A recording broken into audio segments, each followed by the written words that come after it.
Alors dans cette vidéo, on va parler spécifiquement des NFT, de la question de la définition juridique des NFT et de la fiscalité applicable, puisqu'on sait que ça a été question dans le cadre de la loi de finances pour 2022 et des amendements qui ont été déposés dans le cadre du projet de loi de finances pour 2022. Et cet amendement qui prévoyait de donner une définition légale des NFT et un régime fiscal applicable a malheureusement été retiré. Donc on va voir ce qu'il en est actuellement et des possibilités justement de comprendre la fiscalité applicable aux NFT selon les différentes définitions qu'on peut donner à un NFT et voir si peut-être à partir de 2023, on aura une solution plus simple pour la fiscalité des NFT.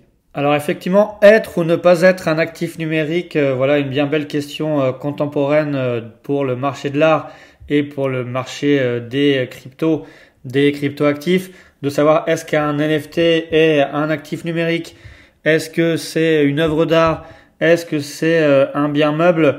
C'est toutes les questions qui se posent actuellement et pour lesquelles on est en attente d'une définition qui permette justement de qualifier juridiquement ce qu'est un NFT, donc ces jetons non fongibles, et ensuite de pouvoir déterminer leur régime fiscal qui va suivre justement cette définition juridique. Alors on sait que sur les NFT, on en voit de plus en plus, notamment sur le marché de l'art, où chacun a commencé à créer ses NFT de manière assez facile et les mettre en vente. Et on a vu que les ventes des NFT ont explosé pour des prix qui ont dépassé les millions d'euros. La technologie NFT a aussi été mise en place pour d'autres utilités, notamment pour la société française Sora, qui a eu l'idée de mettre en place des NFT sur les joueurs de foot et de proposer une sorte de mon petit gazon avec des NFT. Mais nous, ce qui nous intéresse dans la vidéo de notre formation, c'est pas de vous faire une présentation des NFT. Nous, on va vous faire une présentation en matière de fiscalité. C'est de savoir justement comment définir un NFT pour définir son traitement fiscal.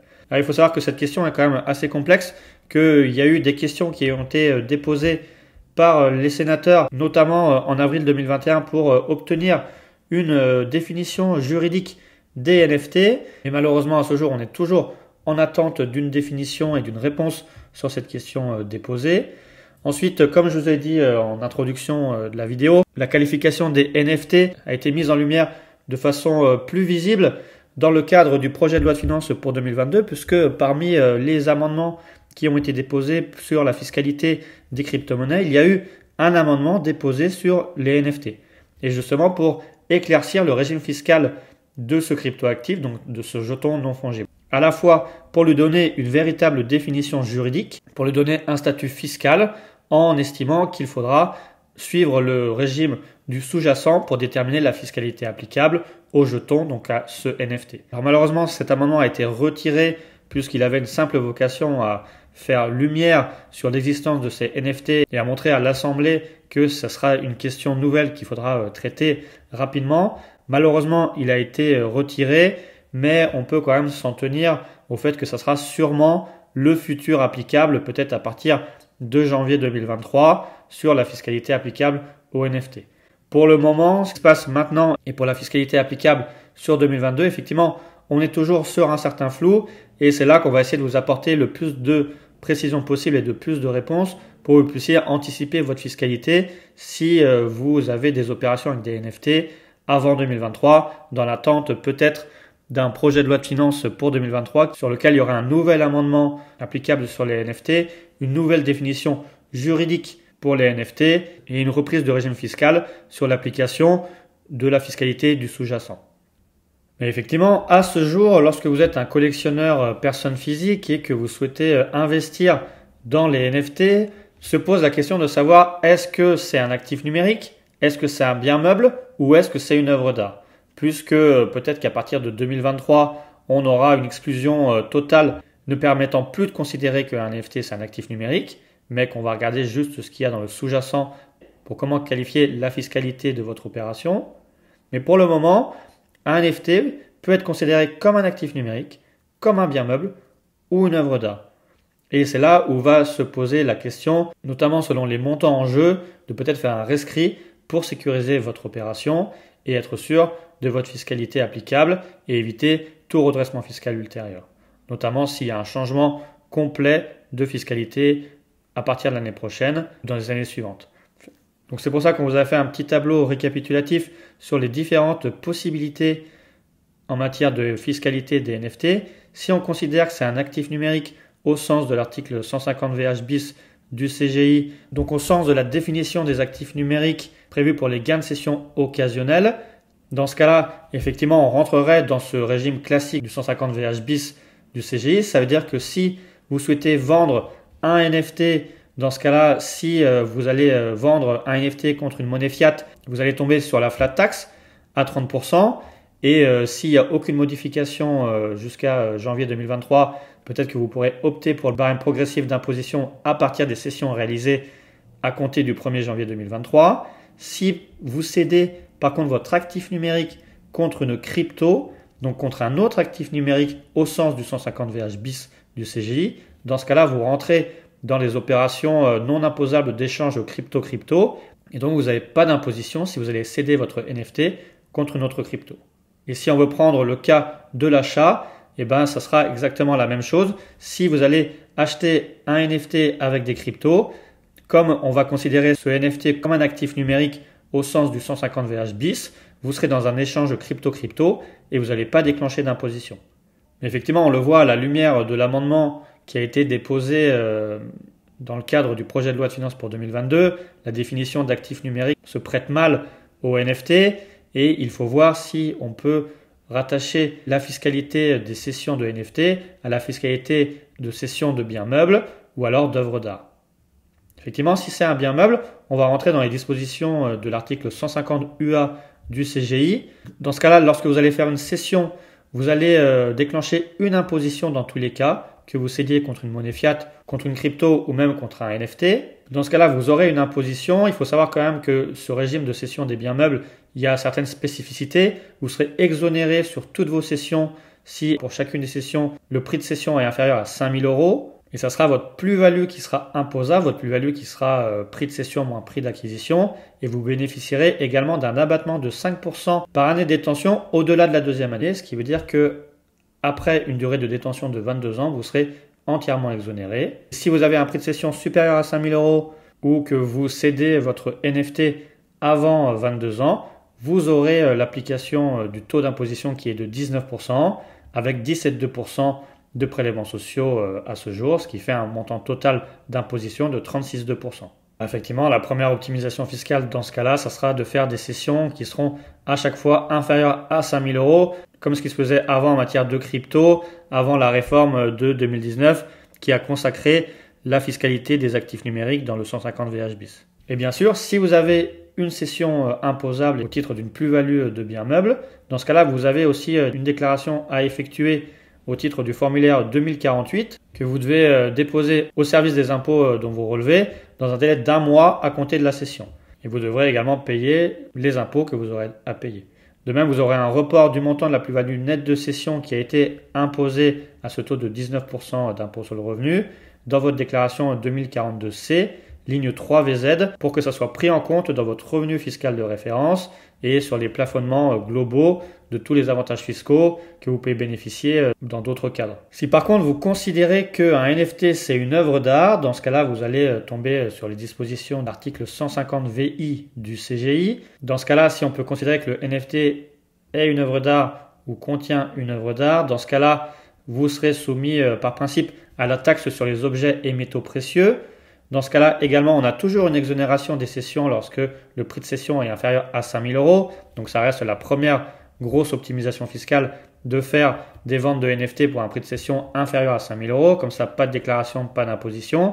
Et si le prix de cession est supérieur à 5 000 €, dans ce cas-là, vous allez devoir payer une taxe qui va être une taxe forfaitaire proportionnelle au prix de cession et qui va valoir paiement de votre plus-value et qui sera de 6% d'impôt sur le revenu plus 0,5% de CRDS.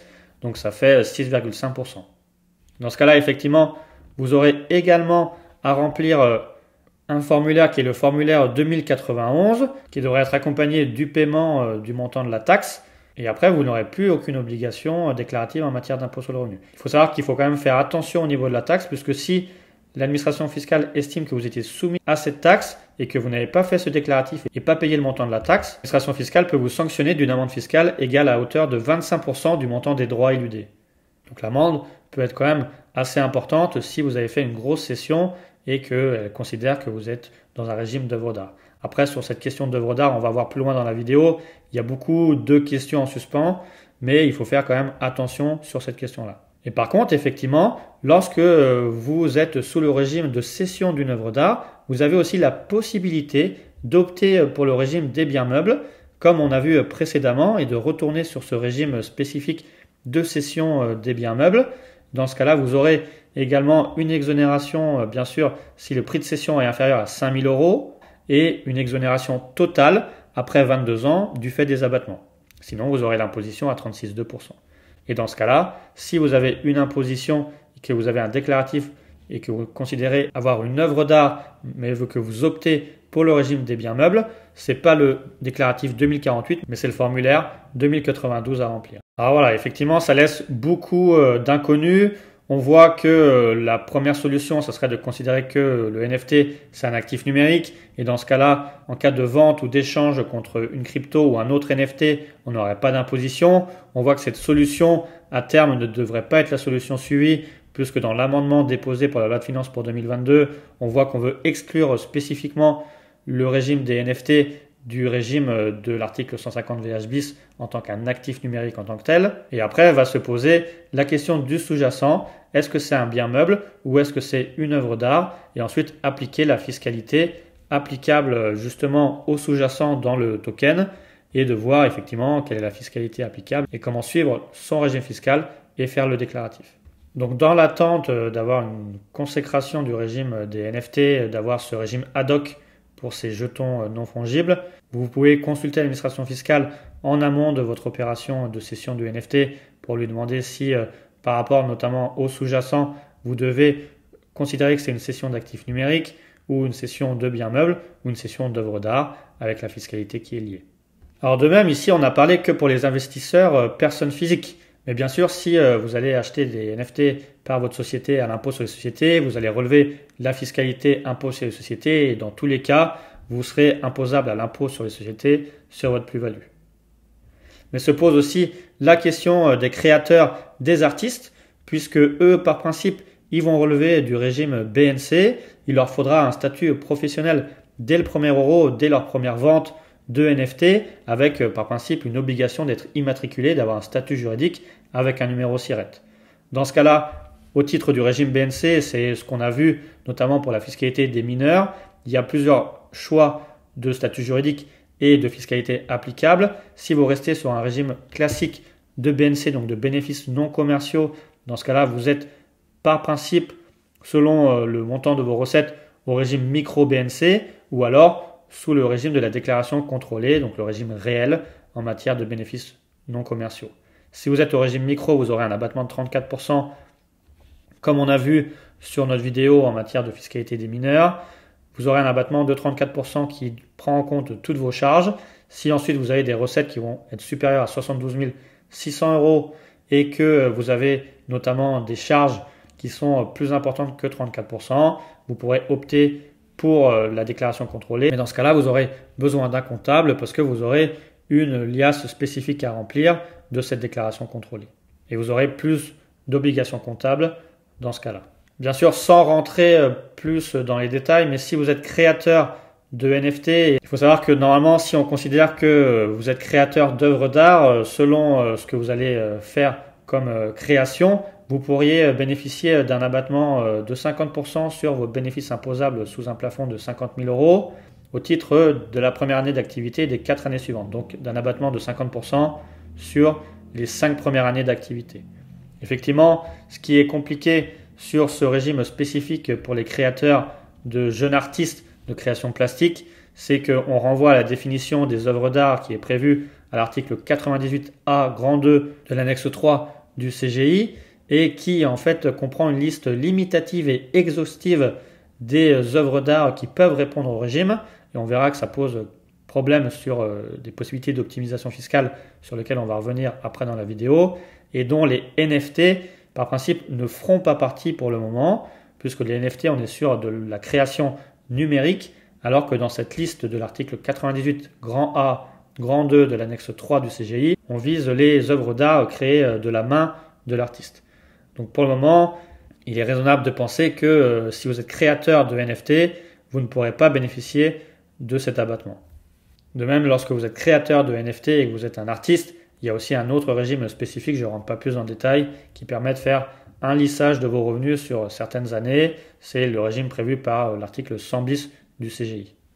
Voilà, on a fait un petit peu le point sur la fiscalité des NFT en matière de personnes physiques. On n'a pas parlé de la TVA, puisqu'il y a aussi des problématiques en matière de TVA. Quel taux s'applique? 20%, 5,5%. Selon les opérations effectuées, c'est un peu plus complexe, donc on ne rentre pas plus dans la vidéo sur les aspects TVA. Et peut-être qu'il sera intéressant de faire des rescrits sur vos propres opérations pour bien connaître la fiscalité applicable sur l'achat ou la vente de NFT.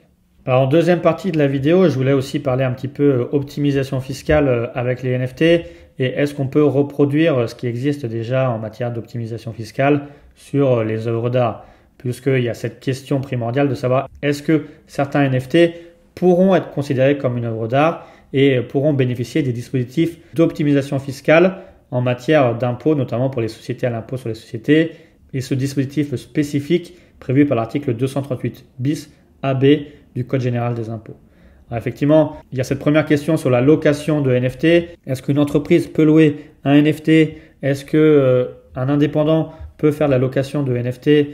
Est-ce que les charges et les loyers pour louer ces NFT seront des charges déductibles? Est-ce qu'on va pouvoir justifier que c'est dans le cadre de l'exercice de sa société et pour le développement de son activité? Effectivement, il faut faire attention à ces questions-là. Et pour l'application du dispositif de l'article 238 bis AB, toute la question va être de savoir est-ce qu'on peut considérer certains NFT comme des œuvres d'art? Puisque pour reprendre ce régime spécifique en matière d'œuvres d'art, ça permet à une société à l'impôt sur les sociétés, donc vraiment juste une société à l'impôt sur les sociétés, qui va acquérir une œuvre d'art, de pouvoir déduire le coût d'acquisition de l'œuvre d'art de son résultat imposable à l'impôt sur les sociétés. Il y a certaines conditions, effectivement, l'œuvre d'art par principe doit être exposée au public ou dans un lieu accessible aux salariés, sauf dans les bureaux, pendant toute la durée de la déduction, donc il y a une durée de 5 ans. Donc c'est une durée qui s'applique par fraction égale sur les résultats de l'exercice d'acquisition et des 4 années suivantes. Néanmoins, la déduction est limitée au titre de chaque exercice à la différence entre 20 000 euros ou 5 pour 1000 du chiffre d'affaires lorsque ce dernier montant est plus élevé, mais sous déduction du montant des versements qui sont visés pour le mécénat d'entreprise et qui ont ouvert droit à la réduction d'impôt pour mécénat. Dans ce cas-là, si la société peut bien bénéficier de cette déduction, elle est obligée de créer un compte de réserve spécial au passif de son bilan pour une somme égale à la déduction opérée pour prendre en compte une cession ultérieure ou un changement d'affectation de l'œuvre d'art. Et ce dispositif d'optimisation fiscale pour les œuvres d'art, il vise les achats d'œuvres d'art réalisées avant le 31 décembre 2022 pour des œuvres d'art d'artistes vivants. Donc, on pourrait se dire, ça c'est un mécanisme parfait qui va pouvoir s'appliquer en matière de NFT, notamment les NFT qui comprennent des créations d'artistes, et on va pouvoir acheter des NFT et déduire le montant d'acquisition de son résultat imposable de sa société à l'IS. Le problème, c'est que ce dispositif vise explicitement les œuvres d'art définies par l'article 98A grand 2 de l'annexe grand 3 du CGI. Donc c'est ce qu'on a vu précédemment, et malheureusement, il y a des questions qui ont été déposées sur est-ce que les œuvres d'art numériques peuvent faire partie de cette liste, mais cette liste est une liste limitative et exhaustive, et telle qu'il a été posé par une question au ministre de la Culture et qui a été répondu justement sur la nature des œuvres qui peuvent répondre à la définition donnée par cet article 98A de l'annexe 3 du CGI, il est pour le moment exclu que l'acquisition de NFT puisse rentrer dans ce dispositif fiscal et puisse permettre d'avoir une déduction du prix d'acquisition des NFT pour les sociétés à l'impôt sur les sociétés. En effet, pour le moment, cette définition des œuvres d'art qui permettent de bénéficier du régime spécifique de déduction fiscale fait un renvoi à la liste qui est applicable en matière de TVA et qui est l'application de la directive TVA. Donc comme il est dit, dans l'état actuel de la législation, même s'il serait intéressant que cette législation soit débattue et soit changée, pour le moment, on ne pourra pas bénéficier encore de ce régime spécifique tant que cette liste de l'article 98A de l'annexe 3 du CGI renvoie expressément aux œuvres d'art faites par la main par l'artiste et exclut tout procédé mécanique, photomécanique et donc des procédés d'œuvres d'art numériques.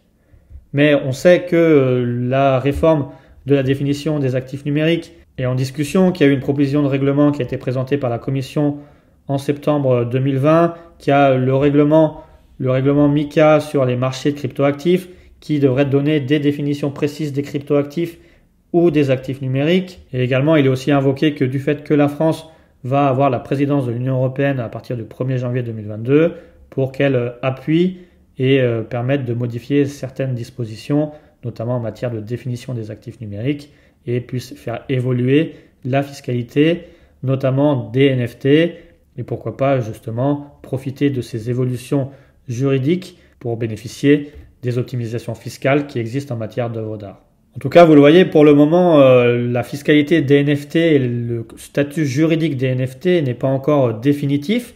Il y a des choses à prendre en compte et à anticiper. Le meilleur moyen pour éviter toute surprise fiscale, c'est de faire un rescrit auprès de l'administration fiscale. On a vu que dernièrement, le Conseil supérieur de la propriété littéraire et artistique a notamment diligenté une mission spécifique pour avoir des résultats en juin 2022 sur ces notions de NFT. Et on espère que de ce rapport en découlera un meilleur statut juridique et fiscal sur les NFT. Dans l'attente, effectivement, on vous conseille plutôt de faire des rescrits et d'anticiper votre fiscalité pour éviter au maximum des redressements fiscaux.